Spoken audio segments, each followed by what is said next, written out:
সেই জামানার লোকেরাও এই জিনিসটাই শুধু মানত না যে আমরা আল্লাহর আইন মানতে পারবো না। সৃষ্টি করেছেন আল্লাহ, আকাশ আল্লাহর, জমিন আল্লাহর, সমস্ত কিছু আল্লাহ, কিন্তু এই সমাজ চলাবো হচ্ছে আমরা আমাদের নিজেদের আইন মাফিক, আমরা নিজেদের বিধান মাফিক আমরা সমাজ পরিচালনা করব, কিন্তু আল্লাহর আইন মাফিক আমরা সমাজ পরিচালনা করতে চাই না।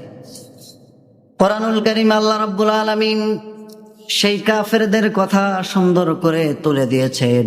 আল্লাহ তাআলা বলেন, ওয়ালা ইন সাআলতাহুম মান খালাকাহুম লা ইয়াকুলুনাল্লাহ ফাআন্না ইউফাকুন।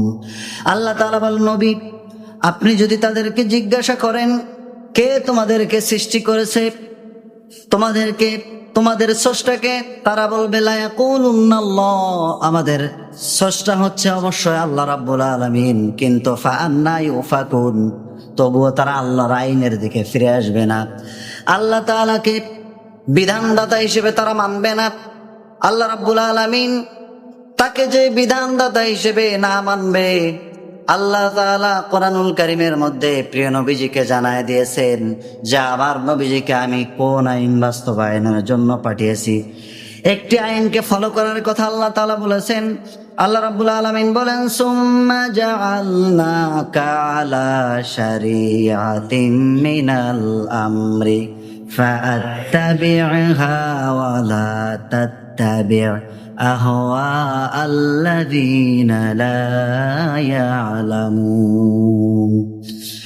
আল্লাহ তাআলা বলেন, আমি তোমাকে প্রতিষ্ঠিত একটি শরিয়া ভিত্তিক, শরিয়া আইনের উপরে ভিত্তি করে তোমাকে আমি প্রেরণ করেছি, তোমার উপরে সে আইন দিয়েছি, তুমি সে আইন ছাড়া অন্য কোনো বিধানকে মানবে না, অন্য কোনো জিনিসকে প্রাধান্য দেবে না। আল্লাহ রাব্বুল আলামিন সে আইনের কথা বললেন, সেই বিধানের কথা বললেন, সেই হুকুমের কথা বললেন।